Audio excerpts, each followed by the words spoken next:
사랑의 하나님, 주님의 은혜로 한 주를 살았습니다. 지난 한 주간 동안 우리에게 베풀어 주신 은혜에 감사를 드립니다.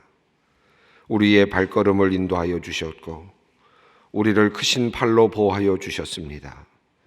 우리가 깨닫지 못하는 순간에도 늘 주님께서는 우리와 함께 하여 주셨습니다. 하나님, 한 주간을 돌아보면 부족했던 것들이 참 많이 생각이 납니다. 하나님 앞에서 더 바르게 살지 못한 것이 후회가 됩니다. 하나님, 우리의 부족함이오니 우리를 긍휼히 여겨 주시옵소서. 아버지 하나님, 주님께서 사랑하시는 대한민국을 위하여 기도합니다. 유례 없는 성장을 이룬 나라, 기독교가 나라의 뿌리처럼 자리 잡고 있는 나라, 기도하는 이들이 많은 나라, 밤마다 십자가가 마을마다 거리마다 빛을 비추는 나라입니다. 하지만 이 나라는 아직도 남과 북이 분열되어 서로 형제끼리 총뿌리를 겨누고 있습니다. 북한의 지도자들은 핵을 들고 세상을 위협하고 있는 형편입니다. 북한의 동포들은 고통 속에서 신음하며 힘든 시간을 보내고 있습니다. 인간의 존엄성이 지켜지지 않는 땅이 우리 앞에, 바로 앞에 놓여 있습니다. 하나님, 이 나라의 백성들이 신음하며 살아가는 형편을 아시오니 이 땅의 백성들을 긍휼히 여겨 주시옵소서. 특별히 북한 땅에서 고생하고 살고 있는 동포들을 불쌍히 여겨 주시기를 원합니다. 하루속히 이 땅에 사는 모든 백성들이 하나님을 알고 자유롭게 예배하며 인간에게 주신 참 자유를 누리며 살아갈 수 있도록 역사하여 주시옵소서.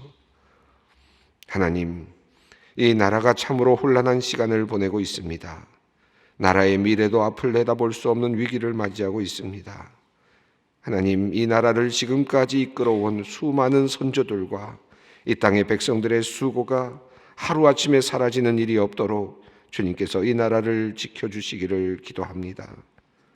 정치, 사회, 경제, 문화 등 사회 전반적으로 우리는 위기를 맞이하고 있습니다. 개혁되어야 할 것이 있다면 바로잡아 주시되 지켜내야 할 것은 반드시 지켜내도록 주님께서 힘과 용기를 허락하여 주시옵소서. 주님, 대통령을 비롯한 이 나라의 위정자들에게 맡은 바 책임을 분명히 다할 수 있도록 주님 역사하여 주시옵소서.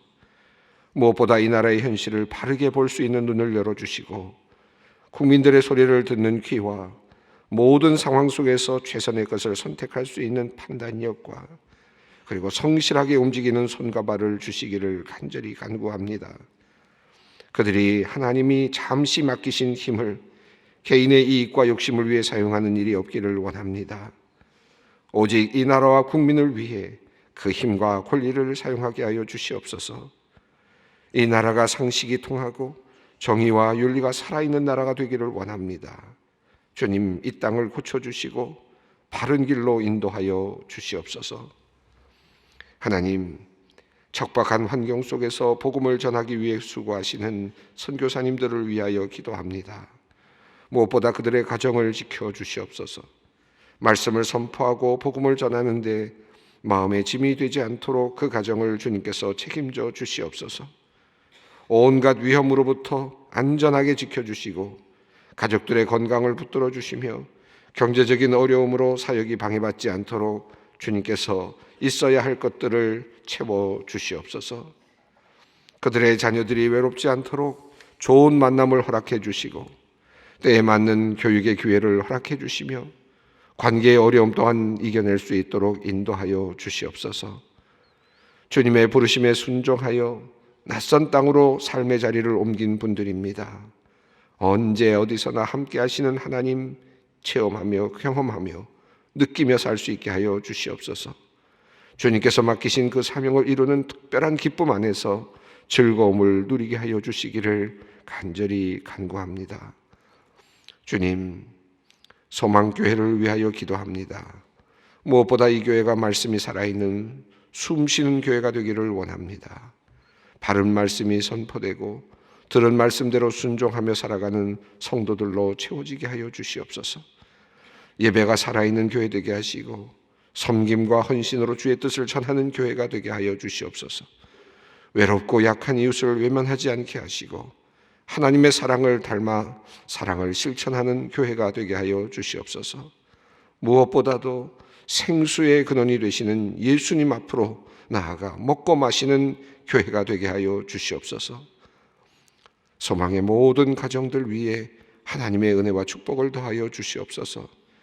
가정마다 하나님을 주님으로 고백하는 은혜가 있게 하시고 예배가 회복되며 하나님의 다스리심에 순종하는 가정들 되게 하여 주시옵소서. 새벽마다 주님 앞에 나와 찬송하고 말씀을 들으며 기도하는 주님의 백성들, 소망의 공동체를 주님께서 귀하게 여겨주시기를 간구합니다. 소망 수양관에서, 분당 기도처에서, 본당과 지하 1층 예배실, 그리고 각 가정에서, 일터에서, 인터넷으로 드리는 주님의 백성들에게 하늘의 은혜를 오늘도 풍족히 내려주시옵소서. 이제 하나님의 말씀 앞으로 나아갑니다. 오늘 우리에게 공급해 주시는 말씀을 통해 우리의 영혼이 회복되기를 소망합니다. 말씀으로 새 힘을 얻어 이 하루를 힘차게 살게 하여 주시옵소서. 예배를 받기에 합당하신 우리 주 예수 그리스도의 이름으로 기도 올리옵나이다. 아멘. 오늘 우리에게 주시는 하나님의 말씀입니다. 창세기 4장 1절로 7절 말씀입니다. 창세기 4장 1절로 7절 말씀 함께 봉독하겠습니다. 아담이 그의 아내 하와와 동침하매 하와가 임신하여 가인을 낳고 이르되 내가 여호와로 말미암아 득남하였다 하니라. 그가 또 가인의 아우 나벨을 낳았는데 아벨은 양치는 자였고 가인은 농사하는 자였더라. 세월이 지난 후에 가인은 땅의 소산으로 제물을 삼아 여호와께 드렸고 아벨은 자기도 양의 첫 새끼와 그 기름으로 드렸더니 여호와께서 아벨과 그의 제물은 받으셨으나 가인과 그의 제물은 받지 아니하신지라. 가인이 몹시 분하여 안색이 변하니 여호와께서 가인에게 이르시되 내가 분하여 함은 어찌 됨이며 안색이 변함은 어찌 됨이냐. 내가 선을 행하면 어찌 낯을 들지 못하겠느냐. 선을 행하지 아니하면 죄가 문에 엎드려져 있느니라. 죄가 너를 원하나 너는 그 죄를 다스릴지니라. 아멘. 이제 창세기 4장으로 넘어왔습니다. 천지 창조, 또 인간의 창조, 그 비밀의 역사가 1장에 있었고, 또 2장에 인간의 탄생에 대한 이야기가 있었고, 그리고 또 3장에서는 인간의 죄의 문제, 인간의 실패, 타락의 문제가 다루어졌습니다. 오늘 창세기 4장 1절로 7절 말씀, 또 이후에 나오는 말씀은 이제 인간과 인간, 이제 타락한 우리 인간, 그리고 죄로 인하여서 에덴 동산에서 쫓겨난 인간이 이제 어떻게 살아가고 있는가, 또 어떻게 살게 되었는가, 어찌 보면 참 불행한 인생의 모습들이 또 인간에게 주어진 그런 인간의 그 탐욕적인 모습과 본능적인 모습들이 죄성이 드러나는 그런 장면이 이제 4장부터 더 명료하게 드러난다고 할 수 있겠습니다. 4장 1절부터 시작되는 이 말씀을 제목을 붙인다면 최초의 형제는 형제를 누릴 수 없었다, 이렇게 제목을 붙일 수 있을 것 같습니다. 아담과 하와는 결국 에덴 동산에서 쫓겨났다라는 것이 앞에 나오는 내용이었다면, 두 번째 오늘 이 4장 이후에 나오는 내용은 최초의 형제들의 이야기입니다. 그리고 최초로 이제 잉태해서 낳는 이제 사람들, 이제 성경적으로 본다면 이제 아담과 하와가 동침하고 아이를 낳는 이제 인간의 순환적인 생태적 순환이 시작되는 첫 번째 사람들, 가인과 아벨이죠. 이 형제들인데 이 형제들로부터 벌써 인간은 벌써 실패하고 있는 모습을 보여주고 있는 것이 오늘 본문의 내용입니다. 오늘 본문 속에 보면 이제 앞부분에는 나오지 않았던 개념들, 또 그런 단어들이 이제 많이 나오는데, 형제라는 것도 이제 처음 등장한 것이죠. 이제 그 전까지는 아담, 하와, 어떤 여자, 남자라고 하는 어떤 성의 대표성이라고 한다면, 또 종의 대표성이라고 한다면, 이제는 한 인간 안에서 한 핏줄, 한 형제, 이 형제라고 하는 개념이 이제 등장했는데, 형제라는 개념이 등장하고 나서 나오는 단어들은 우리가 표현할 수 있는 단어들은 조금 우리에게는 안타까운 단어들이 많습니다. 증오라는 단어가 이제 오늘 나타나고 있고요. 증오에 관련된 내용이 나오고 있고, 또 충동적인 그런 모습들이 드러나고 있고, 그 다음에 경쟁심도 오늘 본문 속에서 드러나고 있고, 결국은 뒤에 나옵니다만은 살인이라고 하는 엄청난 또 범죄, 엄청난 모습도 또 드러나고 있습니다. 그러니까 이제 죄로 에덴 동산에서 원죄를 가지고 아담과 하와가 쫓겨난 다음에 인간의 모습은 이제 그 에덴 동산 안에 있었던 만족스럽고 평화롭고 행복했던, 그리고 자연을 다스리고 그리고 그 안에서 풍성한 삶을 누리고 있었던 삶에서 완전히 다른 모습으로 이제 변화되고 있는 것을 우리가 보게 됩니다. 성경은 이 내용을 자세하게 설명하고 있지 않지만 결국은 하나님의 그 존전에서부터 떠나 있는, 하나님의 존전에서부터 떠난 인간의 이제 타락한 모습이 이제 하나씩 드러나고 있는 것을 보게 됩니다. 이제 첫 번째 우리 가족이라고 할 수 있는 인간의 모습 다루고 있는데 1절을 한번 읽어보겠습니다. 아담이 그의 아내 하와와 동침하매 하와가 임신하여 가인을 낳고 이르되 내가 여호와로 말미암아 등남하였다 하니라. 여기 보면 에트 야훼라는 말이 나온다. 뭐와 함께, 여호와와 함께, 여호와로 말미암아라는 말이 나옵니다. 아담과 하와가 처음에 에덴 동산에서 쫓겨나서 이제 그들의 삶을 살 수밖에 없게 되었는데, 그럼에도 불구하고 아담과 하와는 여호와에 대한, 하나님에 대한 인식을 가지고 있구나, 하나님을 잊지 않으려고 노력하고 있고, 또 하나님과의 관계성 속에서 이제 그들이 살고 있다는 사실을 표현하고 있다는 것을 알 수 있습니다. 아담이 그의 아내 하와와 동침하매라는 말이 나왔는데, 여러분 들어보셨겠습니다만은 이 여기서 사용된 단어는 야다라는 히브리어 단어입니다. 야다. 이 야다라는 말은 알다라는 뜻입니다. 그래서 성경에 알다, 안다 이런 표현을 쓸 때 야다라는 단어를 많이 쓰는데요. 이 야다라는 단어는 그래서 그냥 안다는 것이 아니라 어떤 경험을 통해서 아는. 그래서 여기 보면 이것을 뭐로 표현했냐면 동침하매라고 이렇게 표현을 했죠. 그러니까 동침한다는 말은 함께 경험을 하는 의미지 않았습니까? 경험을 한다라는 의미가 함께 있습니다. 그래서 야다라는 말은 이런 어떤 단순하게 지식적으로 안다는 의미가 아니라 실행을 하면서 완전히 경험하는, 그런 온전하게 알게 되고 그리고 그것을 통해서 결과를 얻게 되는 그런 의미의 야다입니다. 알다라는 개념인데, 여호와를 알자라고 하는 표현들, 하나님을 알아야 한다라는 구약의 표현들이 대부분 이 표현을 같이 사용합니다. 그러니까 그런 면에서 본다면 상당히 많은 숫자가 이 야다를 사용하는데, 그러니까 이 야다는 지금 처음 등장하지만 나중에 이 단어가 사용될 때 하나님을 알아야 된다라는, 안다라는 표현을 쓸 때도 사용되는 그런 단어입니다. 자, 그래서 하와와 아담이 이제 동침을 해서 야다 했습니다. 알게 되었습니다. 서로를 깊이 알게 됐습니다. 그러자 임신을 하게 됐습니다. 하와가 임신하였고 가인이 이제 태어나게 됩니다. 이 가인은 카나, 생산한다라는 단어에서 나왔다고 보여지는데, 얻었다, 생산했다라는 뜻을 가지고 있는 그런 의미입니다. 가인을 얻게 되었습니다. 그리고 여기 재미있는 단어가 나오는데 등남하였다라고 이렇게 표현하고 있습니다. 남자를 낳았다는 뜻이죠. 남자를 낳았다. 근데 히브리어에서 이제 남자가 있고 여자를 표현하는 단어가 있는데, 이쉬라는 단어가, 이샤라는 단어가 있죠. 이샤는 여성, 여자를 의미하고 이쉬는 남자를 의미합니다. 히브리어 단어가 이제 그렇게 되어 있는데, 단어가 끝이 바뀌면서 약간의 그 뭐랄까요, 언어적인 그런 그 느낌을 주는, 그래서 남자와 여자가 이쉬, 이샤 이렇게 이제 나눠지는데, 그러면 여기 4장 1절에서 보면 이제 아들을 낳았다 이렇게 해야 될 거 아닙니까? 아들을 낳았다 그렇게 해야 돼야 더 명료한 표현일 것 같은데, 여기서는 남자를 낳았다 이렇게 돼 있어요. 그래서 여기서 또 이쉬를 낳았다 이렇게 돼 있습니다. 이게 재미있죠?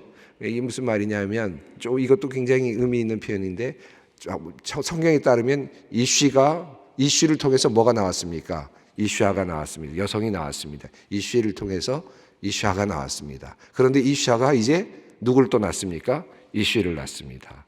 그러니까 일부러 의미상으로 그게 사용됐다고 보여져요. 단어가. 그러니까 남자에서 여자가 나왔다.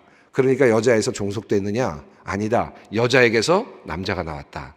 이거죠. 그래서 이 흐름 자체가 이렇게 한 번씩 이렇게 꺾이고 있습니다. 이슈아 이렇게 나가보는데 여기서 의도적으로 아마 그런 의미에서 남자를 낳았다. 이 말씀은 이 말씀을 우리가 굳이 해석한다면 이 두 성, 남성과 여성은 이제 상호적으로 서로 의존 관계에 있는 것이다.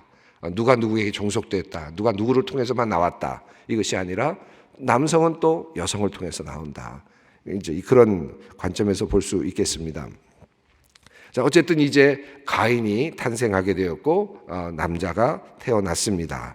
자, 그리고 나서 두 번째 이제 또 아들을 낳는 이야기가 2절에 나옵니다. 한번 읽어보겠습니다. 그가 또 가인의 아우 아벨을 낳았는데 아벨은 양치는 자였고 가인은 농사하는 자였더라. 그가 또 근데 여기서 그가라는 말이 남성처럼 보이지만 원래 히브리어로 보면 그 후에 그녀가 다시 이렇게 여성 명사입니다. 그녀가 다시 가인의 아우 아벨을 낳았는데 그런데 이 아벨이라는 단어의 뜻이 공기, 숨 또는 뭐 수증기 이런 뜻입니다. 그러니까 일시적으로 있다가 사라지는 그런 있는 듯한데 없는 그런 뜻을 가지고 있는 것이 아벨입니다. 그러니까 이미 이 이름 자체가 가지고 있는 벌써 의미가 있죠. 잠깐 주어졌다가 사라지는 아이 이런 의미를 가지고 있습니다. 실제로 그랬죠. 가인과 아벨이 태어났지만 아벨이 어느 정도 살았는지는 알 수 없지만 첫 번째 엄마였던 이 엄마였던 하와는 자신의 아이를 사실은 어느 순간에 한 아이를 수증기처럼 잃어버립니다.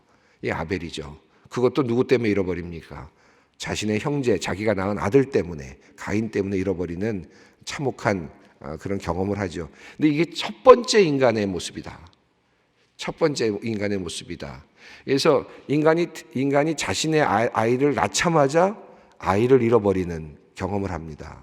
부모의 경험을 합니다.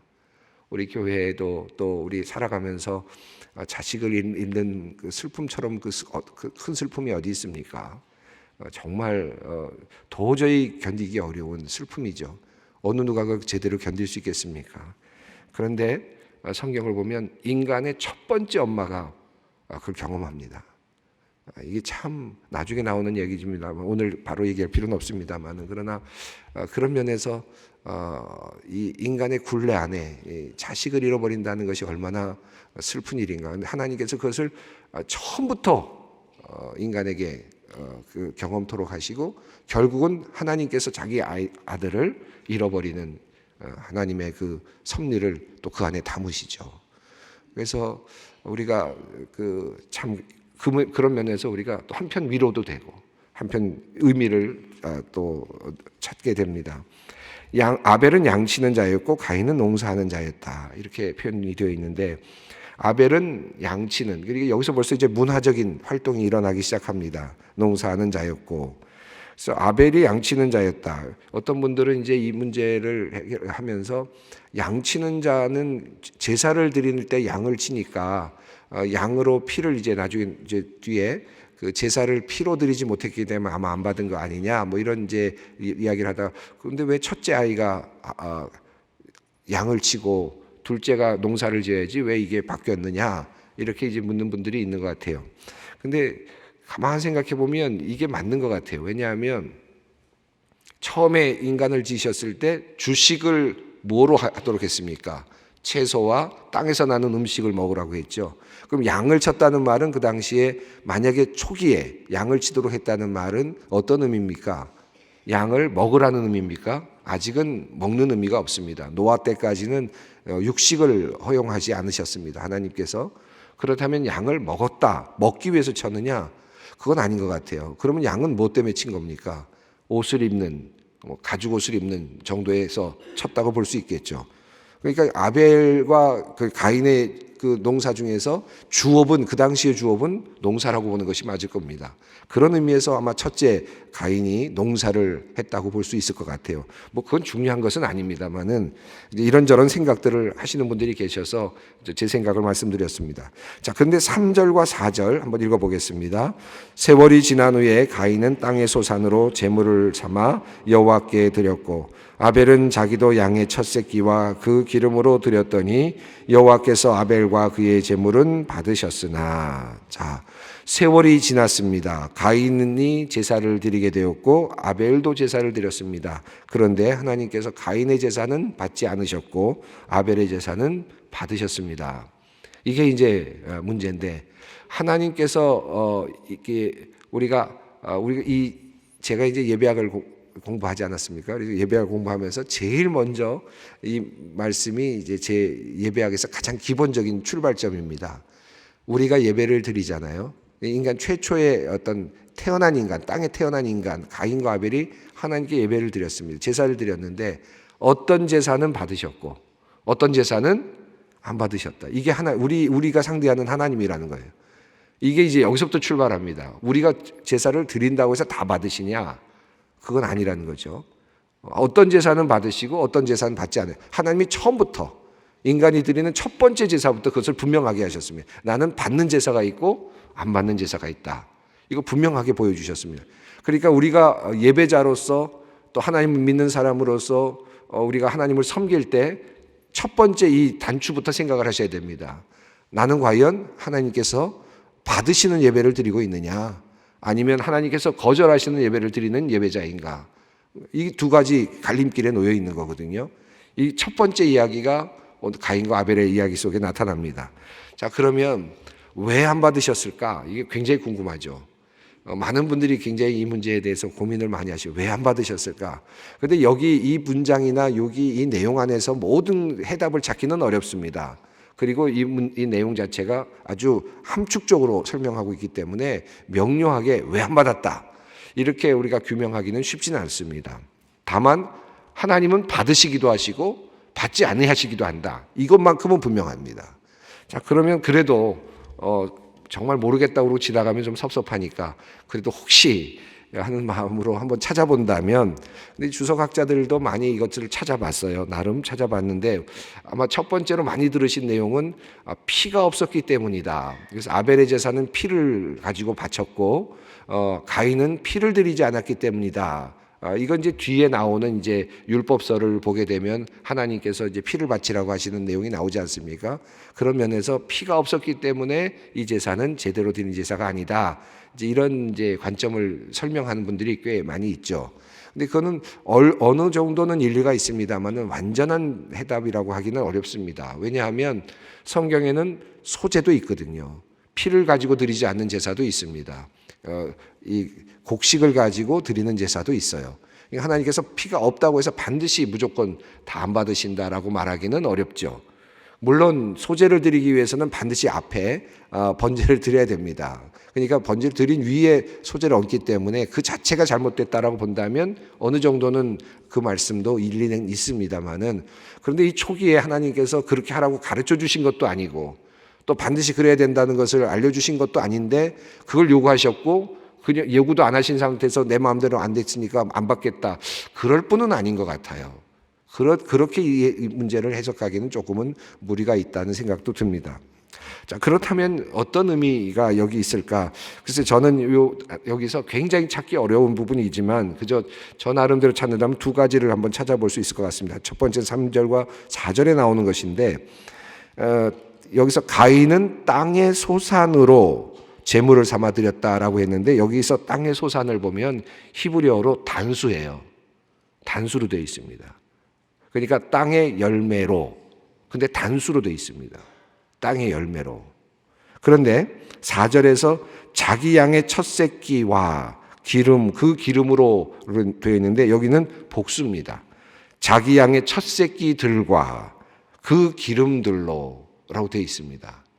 그래서 단수와 복수가 의도적으로 사용됐다고 우리가 이해한다면 3절과 4절에서 한 가지 우리가 깨달음을 가질 수 있는데, 가인은 단수로 드렸다. 이 말씀은 어떤 의미일 수 있겠습니까? 과일 하나, 덜렁 하나. 그런 의미잖아요. 그러니까 일부를 드렸다. 온전한 마음으로 드리지 못했다라는 해석도 가능합니다. 그러니까 단수로 드렸다는 말은 과일 한 짝, 하나, 달랑 얹어서 하나님 이거 하나님 가져가세요. 성의 없는 그런 의미로도 이해할 수 있겠고, 또 온전하게, 그러나 사실 성경을 보면 뒤에 이제 나오는 내용입니다만은 열매도 어떻게 하라고 하나님께서 가르치십니까? 첫 번째 열매, 그죠? 첫 열매를 드리라 라고 했는데 여기 뭐 첫 열매도 없습니다. 그런데 뒤에 나오는 아벨의 제사는 첫 번째 새끼, 이 의미를 담죠. 그러니까 아벨은 지금 하나님께 뭔가 의미를 담았습니다. 나름대로 첫 번째 새끼를, 그리고 그 기름들을. 그러니까 여기는 하나도 아닙니다. 첫 번째 새끼들은 다 바쳤다라는 의미이죠. 그만큼 양도 많았겠고 의미도 이미 많이 들어가 있었다라고 해석할 수 있겠습니다. 그러나 세월이 지난 후에 하는 이 가인의 내용은 첫 번째 열매라는 단어도 없고 최상급이라는 단어도 없고 뭐 특별한 어떤 것이 전혀 명시되어 있지 않은 상태에서 그것도 단수입니다. 복수도 아니고. 그러면 그저 한 종류씩 하나씩 뽑아가지고 그냥 갖다 놨다 이렇게 볼 수도 있겠고, 하나만 갖다 놨다고도 볼 수 있는 그런 표현법이라고 볼 수 있겠습니다. 여기서 하나 우리가 좀 하나의 그 의미를 하나 찾을 수 있겠다. 하나님께 드릴 때 정말 최선을 다해서 최상의 것으로, 그리고 첫째 것으로 그런 생각을 하면서 드리려고 했던 아벨과 그런 생각 없이 그저 하나 갖다 놓고 이거 하나님 겁니다, 하나님 드립니다, 이렇게 제사를 드렸던 가인의 제사와는 차별이 될 수밖에 없었겠다 하는 생각이 듭니다. 자, 그래서 5절에 보면 한번 읽어보겠습니다. 가인과 그의 제물은 받지 아니하신지라 가인이 몹시 분하여 안색이 변하니. 그러니까 여기서부터 이제 안색이 변하는 장면이 나와요. 인간에게 이제 안색이 변할 수 있다는 것을 여기서부터 보게 됩니다. 그 전까지는 아담과 하와 이야기에서 안색이 변했다든지 분했다든지 이런 표현은 없잖아요. 이제 죄성인 인간에게서 이제 한 단계 내려가기 시작하면서 이 죄성이 이제 드러나기 시작하는 거예요. 인간의 죄성이 나타나기 시작합니다. 여기 보면 4절에도 그렇고 5절에도 그렇고 똑같은 표현이 나오는데 가인과 그의 제물, 그리고 아벨과 그의 제물입니다. 가인이 바친 제물을 받지 않으셨다라고 하지 않았고 가인과 그의 제물을 받지 않았다. 아벨과 그의 제물을 받지 않았다. 이 말씀도 굉장히 중요하죠. 이 말씀은 하나님은 아벨 자신도 받으셨다는 뜻이고 하나님은 가인도 받지 않으셨다는 뜻입니다. 그러니까 제물만 드렸느냐, 제물만 간 게 아니라 제물이 가는 곳에는 누구도 가는 겁니까? 나 자신도 가는 겁니다. 그러니까 제가 하나님께 헌물을 드렸다 했을 때 헌물만 가는 게 아니라 그 헌물과 함께 누가 가는 거예요?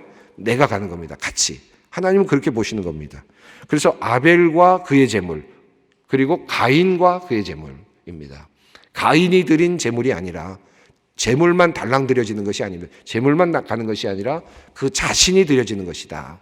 하나님은 그렇게 이미 보고 계십니다. 첫 번째 드리는 제물 안에서도 그것을 분명하게 보고 계셨다.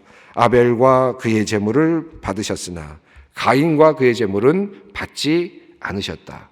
그래서 몹시 분하여 그가 이제 안색이 변했습니다. 6절까지만 읽고 해석하겠습니다. 함께 읽습니다. 여호와께서 가인에게 이르시되 내가 분하여 함은 어찌 됨이며 안색이 변함은 어찌 됨이냐. 이 말씀은 하나님께서 한 번의 그 유예 기간이라 그럴까요? 하나님께서 경고해 주시고 그런 죄를 짓지 않도록 하시려고 하는 하나의 멈춤의 그런 하나님의 뭐랄까 끼어 들어오심이라 그럴까요? 그런 모습이라고 볼 수 있습니다. 아담아 내가 어디 있느냐라고 물으셨을 때는 이미 아담이 죄를 지었을 때지 않습니까? 이미 끝난 다음인데 이제 그 첫 번째 아들 가인에게는 하나님께서 그 전에 먼저 뭐랄까요? 진입해 들어오세요. 그래서 한 번 먼저 걸러주시려고 하는 시도를 하십니다. 아담과 하와에게는 명령만 딱 하셨지 그 다음에는 그가 따먹으려고 할 때 뭐 한 번 들어와서 한 번 쓱 지나가셨다든지 그럴 게 없잖아요.